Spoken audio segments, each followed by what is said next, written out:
Last video में हमने gig की प्राइसिंग पे बात की थी और बहुत डिटेल में चीज़ों को डिस्कस किया था कि हमें गिग की प्राइसिंग किस तरह सेट करनी चाहिए और किन इंपॉर्टेंट चीज़ों का गिग की प्राइसिंग सेटअप करते वक्त ख्याल रखना चाहिए। तो आज की वीडियो में हम ये देखेंगे कि हमें गिग की डिस्क्रिप्शन किस तरह लिखनी चाहिए, हमारी डिस्क्रिप्शन किस तरह एसईओ ऑप्टिमाइज होनी चाहिए। इन तमाम सवालात को इस वीडियो में बहुत डिटेल से देखेंगे। डिस्क्रिप्शन के बारे में जो अभी तक मैंने एनालाइज किया है वो दो तीन चीज़ें ही हैं कि डिस्क्रिप्शन आपकी टू द पॉइंट हो, डिस्क्रिप्शन आपकी कंसाइज हो और डिस्क्रिप्शन आपकी एसईओ ऑप्टिमाइज हो। ये तीन चीजें इसलिए डिस्क्रिप्शन के लिए जरूरी है क्योंकि जब आपने डिस्क्रिप्शन लिखनी है तो इस डिस्क्रिप्शन की बेस पे ही आपकी जो है वो गिग रैंक कर रही होगी और इसके अलावा दो चार और पैरामीटर्स भी होंगे, जिस तरह टाइटल हो गया, यूआरएल हो गया, कैटेगरी होगी। तो डिस्क्रिप्शन का सिर्फ और सिर्फ जो अमल दखल है वो आपकी गिग को रैंक करवाने में है। इसको एक मिसाल से समझते हैं। मिसाल के तौर पे एक बायर फाइवर पे जाके सर्च करता है और वो आपकी गिग तक पहुंच जाता है और वो आपको ऑर्डर प्लेस करने जा रहा है, तो वो आपकी गिग को इतना डिटेल से कभी भी नहीं पढ़ेगा क्योंकि उसे पता है कि मैं ऑन पेज एसईओ का बंदा फाइवर पे ढूंढ रहा हूं। उसने सर्च किया, आप वहां पे आ गए, आपके कुछ रिव्यू भी थे या रिव्यू नहीं थे, उसने आपकी गिग को ओपन कर लिया। अब अगर उसके पास टाइम हुआ तो वो डिटेल से आपके गिग को पढ़ेगा, लेकिन मैंने अभी तक अपने एक्सपीरियंस में जो नोट किया है कि जो आपका बायर है वो आपकी गिग कभी भी नहीं पढ़ता। वो सिर्फ आपकी प्राइसिंग देख रहा होता है, प्राइसिंग के बाद आपको मैसेज ड्रॉप कर देता है और मैसेज पे वो सारी डिस्कशन कर रहा होता है और मैसेज पे ही वो सारी निगोशिएशन कर रहा होता है। तो इतनी डिटेल से जो है वो डिस्क्रिप्शन लिखना, इतनी लंबी लंबी डिस्क्रिप्शन लिखना, उसका कोई फायदा नहीं है। किसी भी बायर ने आपके डिस्क्रिप्शन नहीं पढ़नी। डिस्क्रिप्शन जो मैंने टेक्निकली देखा है वो सिर्फ और सिर्फ हम फाइवर के लिए लिख रहे होते हैं और अपने कीवर्ड्स को बेहतर तरीके से ऑप्टिमाइज करने के लिए लिख रहे होते हैं, ताकि अगर कोई शख्स ऑन पेज एसईओ सर्च करे तो मेरी गिग तब भी रैंक कर रही हो। तो जब कोई WordPress on page SEO search कर रहा हो तो मेरी गिग तब भी रैंक कर रही हो। तो डिस्क्रिप्शन का इसके अलावा मैंने अपने एक्सपीरियंस में कोई अमल दखल नहीं देखा, ना ही किसी बायर के पास इतना टाइम होता है कि जो आपने मेंशन किया हुआ है वो उसको पढ़ सके। वो सिर्फ रेट देखता है और एक दो और इंफॉर्मेशन देखता है और आपको मैसेज ड्रॉप कर देता है और बाकी सारी डिस्कशन वो वहां पे कर रहा होता है। ओके, तो अब हम देखते हैं कि डिस्क्रिप्शन किस तरह की होनी चाहिए या डिस्क्रिप्शन लोगों ने किस तरह की लिखी है और हम उसको किस तरह बेहतर लिख सकते हैं। तो ये फाइवर पे जाके मैंने निश रिसर्च को पहले ही से ही सर्च करके रखा हुआ है। 1500 से ज्यादा लोग इसकी सर्विस प्रोवाइड कर रहे हैं, तो इसकी जो टॉप की कुछ गिग्स थी उनको मैंने ओपन कर ली है ताकि मैं उनकी डिस्क्रिप्शन के बारे में आप लोगों को बता सकूं कि उन्होंने किस तरह की डिस्क्रिप्शंस लिखी हुई हैं। तो ये एक मेरे पास गिग ओपन है और ये कोई कीनिया का शख्स है और इसने लिखा हुआ है कि I am a PhD candidate and a passionate writer. तो मतलब स्टार्ट में जो आपकी गिग की जो पहली लाइन है, ये जो पहली पैराग्राफ है, वो बेसिकली आपकी हुक लाइन होती है। इसने यहाँ पे कोई हुक लाइन यूज नहीं की, इसने पूरा जो है वो अपना एक पैराग्राफ ही लिखा हुआ है, जिस तरह ये आपको पैराग्राफ नजर आ रहा है और उसमें वो बता रहा है कि मैं पीएचडी का कैंडिडेट हूं। बेसिकली ये उसने एक अच्छा इम्पैक्ट डालने की कोशिश की है ताकि जो शख्स मेरे पास आए वो पहले से ही जहन बना के आ रहा हो कि मेरी तो इसमें ही जो है वो स्पेशलाइजेशन है और मैं तो इसमें डॉक्टरेट कर रहा हूँ।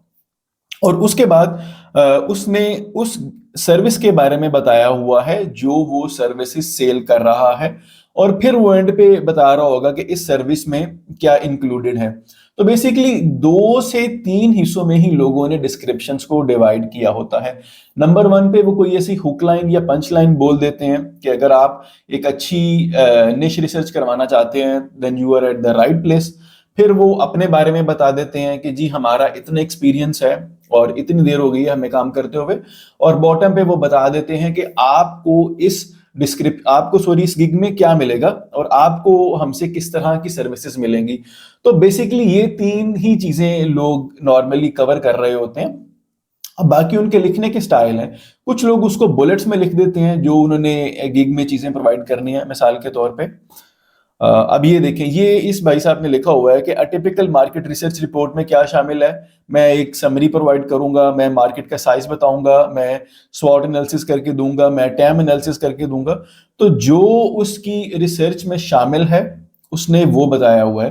तो इसी तरह ही यही प्रैक्टिसेस करके लोग अपनी जो है वो डिस्क्रिप्शंस लिख रहे होते हैं। तो ये एक और मैंने गिग ओपन की है, इस भाई साहब ने भी एक नए स्टाइल में डिस्क्रिप्शन लिखी है। वही बात, सबसे पहले इसने पंच लाइन को यूज किया है और बता रहा है प्रॉफिटेबल निश रिसर्च के लिए और कीवर्ड रिसर्च के लिए ये जो गिग है उसमें मैं वेलकम कर रहा हूँ। तो बेसिकली इस पंच लाइन का पर्पस ये होता है कि अपने कीवर्ड्स को भी इसमें ऑप्टिमाइज किया जाए और अपने बारे में या इस सर्विस के बारे में बताया भी जाए। एक और चीज, यहाँ पे कुछ चीजें आपको बोल्ड नजर आ रही होंगी। तो जब आप गिग को डिस्क्रिप्शन लिख रहे होंगे तो वहां पे आपको ऑप्शन मिल रही होती है कि अगर आप किसी चीज को बोल्ड करना चाहें तो आप बोल्ड कर सकते हैं। जिस तरह इसने जो है वो बोल्ड किया हुआ है, बेसिकली इसने अपने कीवर्ड्स को ही बार बार बोल्ड किया है। प्रॉफिटेबल भी इसका कीवर्ड है और निश रिसर्च, किंडल निश रिसर्च इसका कीवर्ड है। केडीपी कीवर्ड रिसर्च ये भी इसका कीवर्ड है। तो इसने इनको बोल्ड किया हुआ है, जरा ये प्रोमिनेंट हो जाते हैं और लोगों को पता चल जाता है कि इस गिग में आपको क्या मिलेगा। अगर आप इसको बुलेट्स की फॉर्म में भी करना चाहो तो डिस्क्रिप्शन आपको अलाउ कर रही होती है फाइवर की, आप इसको बुलेट्स की फॉर्म में भी कर सकते हो। अगर आप इस पे लाइट डालना चाहो तो आप इस पे लाइट भी डाल सकते हैं, वो भी एक बोल्ड तरह की ही कैटेगरी है। तो आपको पता, आप लोगों को हाईलाइट कर सकते हैं कि ये जो है वो मैंने चीज वर्ड को हाईलाइट किया हुआ है। तो इसमें जब आपने अपने मेन कीवर्ड्स ऐड करने हैं या उससे मिलते जुलते कीवर्ड ऐड करने हैं जिसे एलएसए कहते हैं, तो ये जरूर ध्यान रखना है कि आपने इसको ओवर ऑप्टिमाइज नहीं कर देना। मतलब अगर आपका फोकस कीवर्ड है प्रॉफिटेबल निश रिसर्च, तो आप इसे एक या दो दफा कर लें और बाकी इसके सपोर्टिव कीवर्ड्स को यूज करें जो कि लोग और भी सर्च करते हैं। मोस्ट ऑफ द टाइम अगर आप ज्यादा कीवर्ड्स बीच में ऐड कर देते हैं तो वो डिस्क्रिप्शन को फाइवर सेव ही नहीं कर रहा होता। वो कहता है कि आपने एक वर्ड को बहुत ज्यादा स्टफ कर दिया है, कीवर्ड स्टफिंग आपकी बहुत ज्यादा है, तो मैं इसको सेव नहीं करूंगा, आप इसको चेंज करें। तो आप मुख्तलिफ जो है वो कीवर्ड्स का इस्तेमाल करके, मुख्तलिफ मॉडिफायर्स लगा के आप जो है वो अपने मेन कीवर्ड्स को एलएसआई में बदल सकते हैं और देन आप अपनी डिस्क्रिप्शन को सेव कर सकते हैं। और हम जो है अपनी डिस्क्रिप्शन जब क्रिएट करने की तरफ जाएंगे तो हम चैट जीपीटी से भी डिस्क्रिप्शन क्रिएट कर सकते हैं। जी हाँ, चैट जीपीटी को डिस्क्रिप्शन के लिए यूज करना ऐसा कोई मसले वाली बात नहीं है। आप उससे अपने बारे में बता सकते हैं, आप उसे बता सकते हैं कि मेरा इतना एक्सपीरियंस है और मैं इस चीज की सर्विस ऑफर कर रहा हूँ, ये मेरा प्राइमरी कीवर्ड है और तुमने इसमें जो है वो बुलेट्स भी यूज करने हैं। तो वो आपको एक बेहतरीन जो है वो चैट जीपीटी एक डिस्क्रिप्शन बना के दे देगा। और चैट जीपीटी की डिस्क्रिप्शन यूज करके मैंने बहुत सी गिग्स अपनी रैंक करवाई हुई हैं। तो यहाँ पर मैंने चैट जीपीटी को एक कमांड दी है जिसपे मैंने उसे बताया है कि मुझे डिस्क्रिप्शन प्रोवाइड करो, मैं एक एसईओ एक्सपर्ट हूँ और निश रिसर्च की सर्विसेज फाइवर पे सेल करना चाहता हूँ।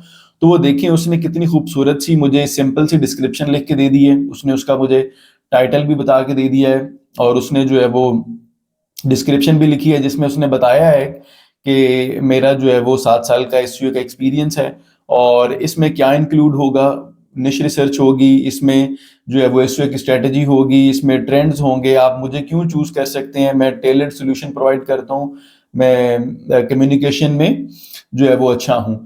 तो ये मैंने उसे एक जर्नल सी लाइन दी थी, उसने मुझे ये लिख के दे दी। अगर उसे मैं अपने मुताबिक कस्टमाइज करना चाहूं तो मैं चैट जीपीटी को कस्टमाइजेशन वाली क्यूरीज दे सकता हूं कि मुझे इस चीज को मद्देनजर रखते हुए तुमने डिस्क्रिप्शन जनरेट करके देनी है, तो वो विद इन सेकेंड्स आपको डिस्क्रिप्शन प्रोवाइड कर देगा और आप उसको यूज करके अपनी गिग को रैंक करवा सकते हैं और इसमें कोई किस्म का इशू नहीं आएगा क्योंकि वो डिस्क्रिप्शन जो है वो आपने किसी की कॉपी नहीं की होगी। डिस्क्रिप्शन के साथ ही एक चीज और एसोसिएट होती है, उसे कहते हैं फैक्ट्स, फ्रीक्वेंटली आस्क्ड क्वेश्चन। मतलब आप अपनी गिग के रेलिवेंट कुछ जर्नल से फैक्ट भी लिख सकते हैं कि मतलब मैं कितनी देर में आपको प्रोवाइड करूंगा, इस गिग में क्या होगा और ये जो है वो आप कहाँ पे अप्लाई कर सकते हैं, इसमें ब्लॉगिंग की निश रिसर्च होगी कि एफिलिएट की होगी।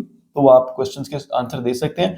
तो वो एज सच कोई इतनी इंपॉर्टेंट चीज नहीं थी, लेकिन अगर आप उसको ऐड लाजमी कीजिएगा, मैं उस हवाले से नहीं कह रहा, लेकिन उसमें कुछ बताने वाला इतना इंपॉर्टेंट नहीं था, तो उसको मैंने यहाँ पे बताना मुनासिब नहीं समझा। अगर आपको ये वीडियो अच्छी लगी हो तो मुझे जरूर फॉलो कर लीजिएगा। मैं हूँ आपका अली तारिक।